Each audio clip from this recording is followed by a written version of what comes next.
Olá, pessoal, boa tarde. Bom estar aqui com vocês de novo nessa tarde. Alta expectativa aqui para a cerimônia de encerramento, né, para a premiação do Energy Summit Awards, né? Mas a gente tem que começar a falar do Energy Summit 2026, né?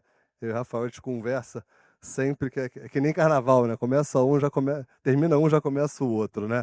Então, Rafael, eu queria te perguntar, né, o que que você tem preparado aí com esse olhar mais de novas experiências para 2026? Bem, Hudson, pessoal, boa tarde. Eu acho que a gente, né, antes de acabar, eu conversei muito com o Hudson, acho que antes de acabar o 2025, a gente está aqui nessa reta finalíssima, mas a gente, desde o primeiro dia, já está pensando como é que a gente pode fazer uma versão 2026 ainda maior, ainda mais impactante. Acho que muito conteúdo que a gente viu aqui dá muitos insights para algumas novas mega tendências que podem vir aí para ajudar esse processo, podemos chamar de transição ou de complementação energética. Então, acho que mais ainda áreas de conexão, de negócios, alguns feedbacks muito ricos que eu tive aí o prazer de ouvir ao longo dos dias, de quantidade de pauta que se abre, de reuniões que não só durante o evento aconteceram, e a gente está, esse ano, acho que teve um grande up em relação ao passado, de ter áreas de intensidade de negócios, de discussões, né, salas de experiências, sala de reunião privada, salas de conselho para discussão de pautas mais relevantes aí que requer a sua formalidade. Isso tudo acaba gerando uma quantidade de agendas que vão se abrir, que não acabam hoje, né? Acho que, na verdade, estão começando. Isso ajuda a gente a tornar o ciclo entre 25 e 26 mais curto, ainda mais potente, para a gente ter, então, um 2026 com possivelmente algumas novas tendências. Aí eu já volto com você, né, Hudson? Eu acho que a turma está aqui. Se a gente fosse pincelar um pouquinho do que a gente ouviu esses 2 dias e meio, quase 3 dias, que acho que mais chamou a atenção, que a gente talvez vá aproveitar a pauta do ano que vem para aprofundar, debater, porque tá vindo por aí, vai vindo com tudo. Né, eu acho que essa edição, né, assim, em termos de tema, a gente teve uma reunião agora com nossos patrocinadores aí, alguns já sinalizando aí que vão estar com a gente aí de novo no ano que vem, né? Demos alguns spoilers aí dos números, foram 12.000 pessoas presentes aqui no evento, nesses 3 dias de eventos, acho que superamos todas as expectativas, né? O evento quase dobrou de áreas, né, com várias experiências ali no primeiro piso, Electric Days, né, super importante, trazendo um dos temas mais fundamentais na discussão dessa edição, que foi a mobilidade elétrica e mobilidade híbrida, né? Uma discussão que a gente não pode deixar de fazer de maneira nenhuma. Data centers, né? Ou seja, o crescimento da inteligência artificial, que é mais evidente para a maior parte das pessoas, tem uma consequência de infraestrutura grande que vai precisar de muita energia, e se a energia não for limpa, vai gerar um problema ambiental grande. Então, tipo, em vários painéis abordou esse tipo de temática. Aqui é uma tendência que no ano que vem a gente provavelmente vai abordar já pela perspectiva do realizado, né? Aqui a gente está abordando com a perspectiva do tendência, né? Tudo para se confirmar, como a gente né, acertou lá nos SMRs, né? Dos pequenos reatores nucleares na edição passada. Então é uma tendência aí que deve vir super forte aí para o próximo ano. Biomassa, eu acho que foi um assunto super, super relevante no que a gente discutiu esse ano. Dificilmente vai perder o seu protagonismo, já que o Brasil é uma potência no agronegócio, né? E tem toda a questão de resíduos industriais aí associados. Então essas são as temáticas aí talvez mais importantes que a gente tenha olhado, tenha observado aqui no Energy Summit desse ano e com a perspectiva para frente, né? Eu acho que o ponto que você falou das experiências, todo ano, né, a gente tem a tradição de testar um modelo e o que der certo a gente expande, né, bem espírito startup, né, e o resto a gente vai adaptando. E sem dúvida nenhuma, essas áreas de experiências foram áreas incríveis, né? A gente conseguiu realizar algumas experiências que os keynote speakers que estiveram nesse palco puderam falar ali com 20, 30 pessoas só de maneira mais próxima, né? Trocar Uma versão então, pockets, né, do Keynote. foi algo que funcionou muito bem. Provavelmente a gente vai expandir essa experiência, né? E a gente também está olhando, né? Uma coisa que a gente sempre discute aqui é o papel da comunicação na transição energética, né? E acho que você que tem esse olhar duplo, né? De sales e marketing, o que você tem visto aí que vai ser de importante em termos de comunicação aí nas próximas rodadas aí do Energy Summit? Assim, eu falei muito com o Hudson, né, eu tenho um histórico grande no mercado de tecnologia e telecomunicações, que acho que passou por uma transformação nos últimos 20 anos e que a gente está vivendo agora e vai certamente acelerar nos próximos 5, 8 anos aqui no segmento de energia. E que é a abertura de mercado, né, que você aumentar a concorrência, ter novos produtos especificados, né, fruto também das próprias matrizes serem amplificadas, e vai gerar né, com o Mercado Livre, que hoje está forte já no mercado B2B para alta e média tensão, vai chegar na nossa casa, né? E quando você chega na casa do cliente, é um outro grau de comunicação, de relacionamento, de experiência do cliente. Eu gosto de falar que a gente ainda né, tem no setor de energia, acho que um bias ainda muito técnico, né, e mais engessado, muito focado na infraestrutura, né, e menos no serviço. Isso eu vi acontecer no setor, essa transição do o core, né, o teu valor é a rede que você tem, e a gente vai descobrir que, né, quando você massifica isso para o cliente final, o valor está no cliente que você retém, mantém e atrai. Isso é uma mudança de modelo mental, de lente, que requer um amadurecimento do setor que vai acontecer porque o cliente vai exigir. E como o cliente é soberano, né, o setor inteiro vem em modelo de arrasto, tem impacto acho que tanto em cultura organizacional, certamente em perfil profissional, né, e também nas cadeias de relacionamento com o cliente. Então, canal de venda, canal de contato, digitalização, né, e linguagem também. Né? Então, hoje o setor fala muito ainda de unidade consumidora, nossa casa, e não fala que são pessoas, somos nós, né, são as empresas, e aí isso requer uma sofisticação diferente na abordagem. E eu falo isso, é muita oportunidade. Então, o setor, não só na questão da desafio da transição em si, das fontes energéticas, mas a transformação na forma como a gente vê o negócio, como vê o cliente e como se comunica com esse cliente. Rafael, você falou aí do seu background na área de telecom, né? Eu acho que a tendência natural do setor de energia é ter um comportamento parecido, né? Acho que todo mundo aqui tem um conhecimento amplo, né? Porque pode fazer sua escolha de suas operadoras, né? As quatro, três grandes agora, né? Então, tem um investimento aí muito grande de comunicação, marketing, de posicionamento, né? Para os consumidores fazerem sua escolha. E o setor de energia não, né? Ele até pouco tempo atrás você só tinha a única escolha que é a distribuidora ali da sua região, né? Com a abertura do mercado de energia elétrica, isso vai começar a aparecer mais, né? E outro fato importante que também leva a essa direção é a questão da eletromobilidade. A gente falou, tem um palco inteiro ali do Electric Days falando sobre essa questão, né? Ou seja, essa discussão se o seu próximo carro vai ser elétrico, vai ser híbrido, vai ser flex, né? É uma discussão que no final das contas resulta, né, nas decisões do setor de energia. Você vai plantar cana para fazer etanol, você vai tirar mais petróleo, você vai botar um painel solar para gerar eletricidade, né? Então são discussões aí que afetam o dia a dia do consumidor. E aí fazer um reforço para o pessoal aqui, né, às 7 horas tem a nossa festa de encerramento, né, uma maneira que a gente tem também de incluir e conectar melhor as pessoas, que é uma coisa super importante. Você mencionou, não é unidade consumidora, né? No final do dia são pessoas que tomam decisões, né? Então a gente consegue aí, olhar essa macro tendência para o setor. É um ponto que eu também queria resgatar, Rafael, assim, que também foi super forte no debate dessa edição do Energy Summit, foi a questão da geopolítica, né? Ou seja, a gente hoje vive num mundo, né, que esse movimento de transição energética é um movimento global, né? Ele segue aqueles nossos 4Ds que a gente sempre bate na tecla: descarbonização, descentralização, digitalização e democratização, né? E ele acontece no mundo de formas diferentes, né? E aí todo esse contexto geopolítico que a gente teve aqui, a gente teve o painel dos países, foi super interessante, visão do Brasil, visão dos Estados Unidos, visão da China, visão da Itália, visão da África, visão do Caribe, visão da Finlândia, né? Como é que esses países estão se posicionando? Tivemos aqui o subsecretário de Energia dos Estados Unidos dando o panorama do Oriente Médio nesse momento, e o Brasil tem uma posição ultra privilegiada, né? O Brasil é um país pacífico, dimensões continentais, com excedente de energia limpa.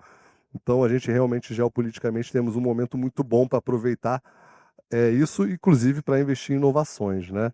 E, Rafael, do que você viu aí no dia a dia, o que você tem a dizer para a gente sobre as inovações? Muito legal. Só antes de falar em inovação, acho que vou abrir um pouquinho aqui. A gente está falando que já começou 2026, não um spoiler, né? Acho que essa questão da conversa dos países, da geopolítica, a gente estava discutindo de montar já no que vem um conceito meio de Epcot Center aqui, né? Das pautas temáticas por país. Acho que merece a gente ter as casas dos países, né? Como tem, né, em Copas do Mundo também. A gente fazer as casas dos países discutindo os temas que são mais de ponta nessas regiões. Né, as conversas com consulados e câmaras de comércio, foi super bem aceita a ideia, então já fica aqui um gostinho de Disney aqui para o ano que vem, para a gente beber um pouquinho do que está acontecendo no mundo, e é muito legal ver isso sendo discutido aqui, né, na nossa casa, no Brasil, no Rio.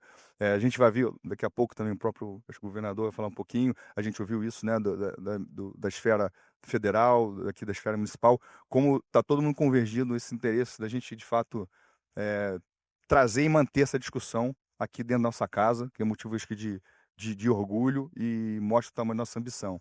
E uma oportunidade, mais uma, né? Acho que eu acho que eu vi isso ontem com um jornalista aqui da rede que estava cobrindo aqui o evento, e eu gosto muito de a frase que o Roberto Campos sempre fala, né, que o Brasil não perde a oportunidade de perder oportunidades.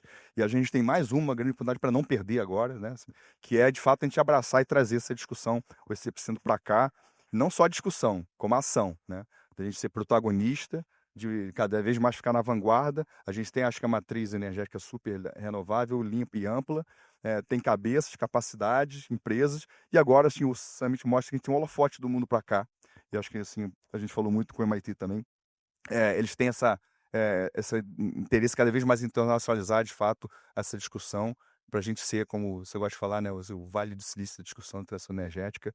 A gente, com esse segundo ano indo muito sólido para o terceiro, está muito forte para discutir esse tipo de coisa. Aí falando, acho que a inovação está muito nisso. Acho que a inovação não é só a inovação tecnologia, a gente pode falar, né, na nova, fala de hidrogênio verde, quando fala de SMR, quando fala de soluções assim, de vanguarda, mas acho que tem muita inovação na forma de fazer, e de vez em quando o simples, fazer o simples já ajuda muito, você desburocratiza, simplifica muito o processo, acho que quem simplifica, simplifica, né? Eu acho que isso é uma lente importante da inovação, de a gente trazer as coisas, que inovar acho que não é quem tem a boa ideia, quem executa a boa ideia, e na execução a simplicidade tem um papel fundamental. Eu vi muita coisa aqui que é inovação prática já sendo aplicada, então fico feliz de estar podendo, a gente com o Summit, acelerar esse processo para que os grandes conhecimentos se tornem na prática realidade,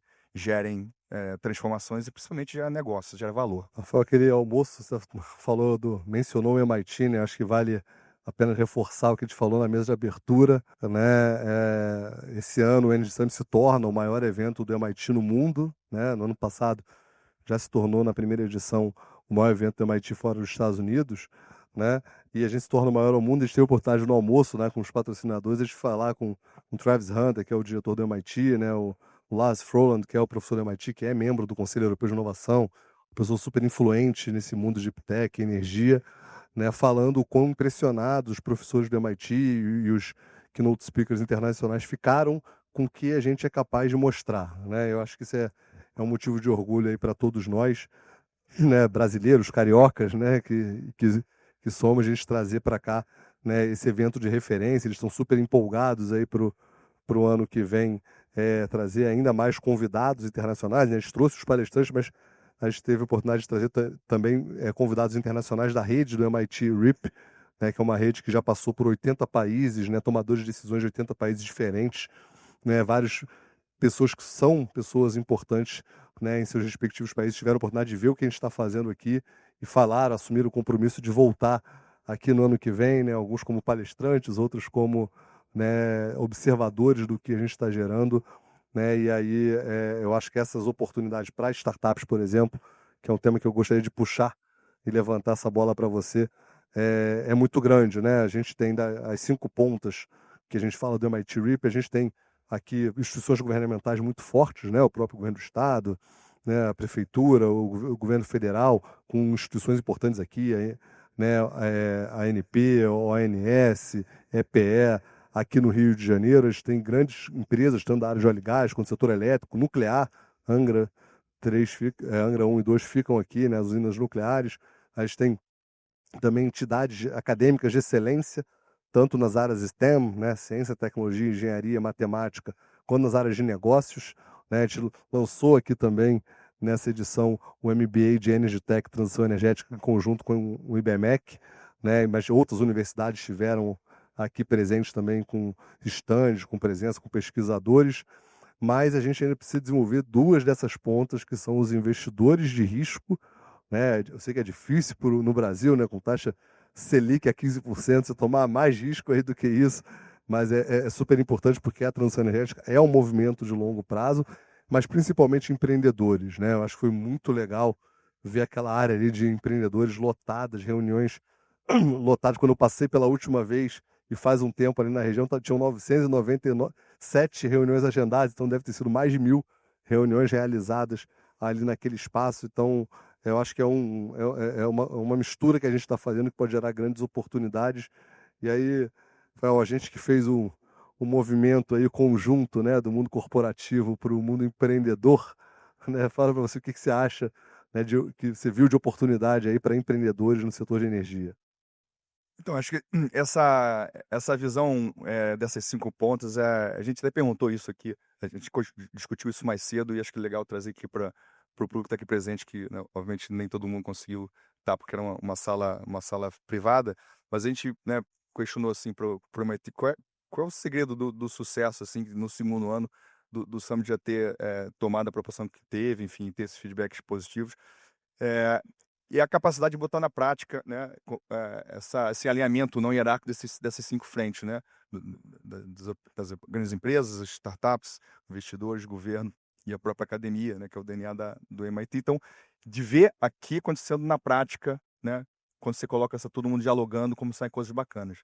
Eu acho que o grande oportunidade para o empreendedor é o setor, como eu falei, ele é muito tradicional, ele é muito técnico, eu gosto de falar meio old school. E grandes empresas têm muita dificuldade de destravar alguns processos. A gente tem as áreas de tecnologia com seus desafios de manter, né, a operação core rodando. E quando você traz junto uma startup, um empreendedor, você tem uma visão diferente, né, de inovação ágil, o processo mesmo de criação e de sprint até lançar uma solução, uma novidade, é muito mais fluido, né, muito menos engessado. E quando a gente consegue botar na mesa grandes corporações com startups, saem coisas muito bacanas. É uma soma, e aqui o momento, os 3 dias do Summit propiciam esse contato. É difícil uma startup ter acesso, entrar numa grande empresa, e aqui a gente consegue, né, aproximar esses 2 mundos e que um empresta para o outro, né. Se uma grande empresa tem, né, um investimento, tem uma estratégia de longo prazo, geralmente tem uma carteira de clientes, e a startup tem a boa ideia, a agilidade de entregar, mas não tem, né, o funding, ou não tem a carteira de clientes. Então você vira uma relação muito ganha-ganha, muito bacana. Então, acho que a oportunidade que tem o segmento ainda, né, é muito tradicional, eh, pela abertura do mercado que vai ter, vai precisar se reinventar e vai precisar de agilidade para se reinventar, porque, assim, a chance também de vir um outsider e também ocupar um espaço é grande. Então beber dessa fonte, né, conceito de inovação aberta, é fundamental, né, e acho que é uma oportunidade para os 2 lados, né, não só para o empreendedor, para startup, mas também para grandes empresas de montar modelos de inovação aberta para poder encurtar distâncias e fazer transformação acontecer da forma mais rápida. Porque fazer inovação interna é difícil, tem processo, tem sistema, tem regra e tem pessoas que acostumadas a fazer do mesmo jeito. Então, essa multiplicidade de conhecimento de gente eh, que as startups trazem esse frescor da ideia e da entrega rápida, é muito enriquecedor, e já vi isso acontecer, né, como a gente falou, em outras indústrias, e é muito poderoso, e acho que todo mundo ganha no final das contas, principalmente o cliente final.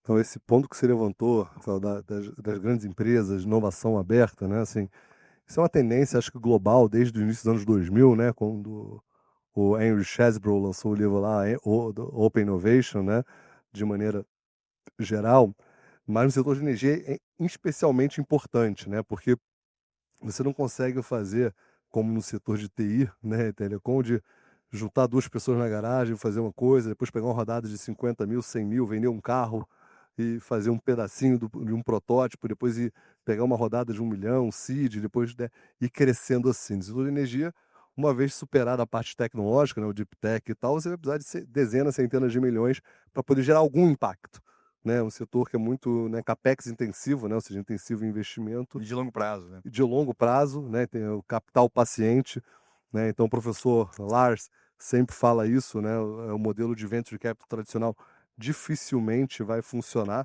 A gente trouxe aqui, né, a CEO de 2 iniciativas super importantes que estão realmente mexendo com isso, né, a CEO do Greentown Labs, que é a maior incubadora de cleantechs do mundo, ficou super impressionada aqui com o que a gente está fazendo aqui. A CEO do The Engine, né, que é o fundo do MIT, que liderou rodadas de $2 bilhões na Commonwealth Fusion Systems, né, que é uma startup de fusão nuclear, né, o que beira a ficção científica, né, mas eu acho que, assim, de maneira geral, o papel das corporações vai ser muito crítico em fazer essas startups alavancarem, né?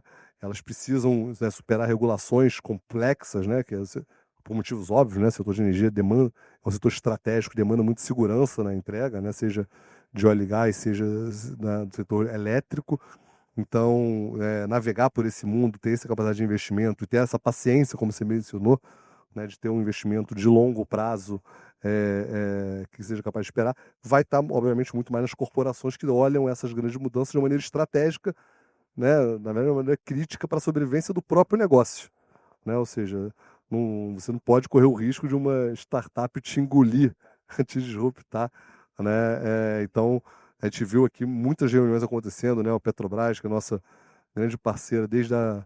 Eu nem digo desde a primeira edição, porque a Petrobras estava no MIT RIP, foi antes da primeira edição, acreditando nessa capacidade de construção do ecossistema aqui no Brasil. Né? Mas eles lançaram recentemente o Corporate Venture Capital, fã deles, né? Na verdade, a chamada para o Corporate Venture Capital, e já fizeram um monte de reuniões aqui na nossa Working Village, né? Ou seja, aproveitando esse espaço de conexões e, obviamente, já deve estar aí no radar algumas startups, né? A gente não falou ainda com eles, não medimos isso. A gente vai fazer uma pesquisa de satisfação que, aliás, a gente queria que todos vocês pudessem responder, dar feedbacks. A nossa intenção é sempre melhorar, né? E no ano que vem a gente quer fazer um evento ainda maior e ainda melhor. Mas a Petrobras realmente conseguiu aproveitar bastante esse espaço de Open Innovation, né? A gente presenciou, né, uma reunião ali com a empresa de IA. Eles falaram, opa, tem negócio aqui. Então, bom para a Petrobras, bom para o nosso parceiro de IA. Então, aqui a gente propicia espaços para isso, para esse tipo de conexão que gera negócio.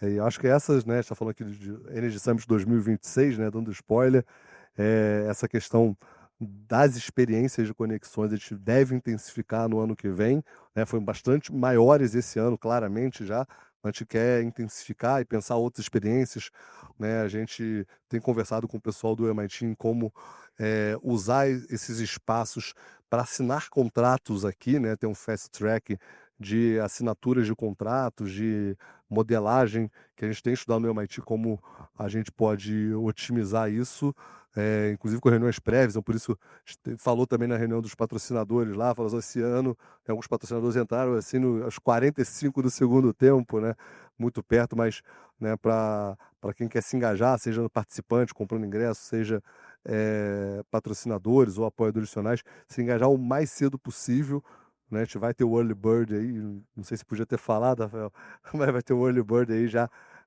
por quê? Porque quando vocês entram, né, dentro dessa nossa base de informações, a gente consegue prover uma experiência muito melhor. Né? Então, identificar preferências, né? Por exemplo, a Petrobras fez várias reuniões preparatórias, né, com professores do MIT, com outros stakeholders que estavam presentes, como outros panelistas, para eles pensarem em desenvolver coisas juntos aqui, marcar reuniões antecipadamente, saber quem é que está. Então, quando vocês entram na base lá nossa da compra de ingressos ou né, de patrocinadores, vocês conseguem de fato entrar no radar e aí a gente tem uma equipe por trás que gera essa experiência de conexão com máxima intensidade. Né? Então, no ano que vem, a gente quer intensificar isso, então eu faço esse apelo para vocês. Não deixe para a última hora, o brasileiro adora fazer isso, né? Isso é uma coisa ruim. Haja coração, né, Hudson? Haja coração. Então, assim, não deixe de entrar. E isso aí tem uma estatística de número de participantes nas últimas 2 semanas, é um negócio brutal. Né? Chama curva Nike. Nos últimos dias explode. A curva taco de rock, curva Nike. Né? Então, a gente não deixe para decidir a última hora que a gente consegue prover uma experiência muito, muito, muito legal para todos vocês. E aí, jogando a bola aí, devolvendo para o seu lado, o que o participante né, pode esperar em termos de experiências VIPs? Né, que a gente chegou a discutir algumas coisas também, em termos de intensificação.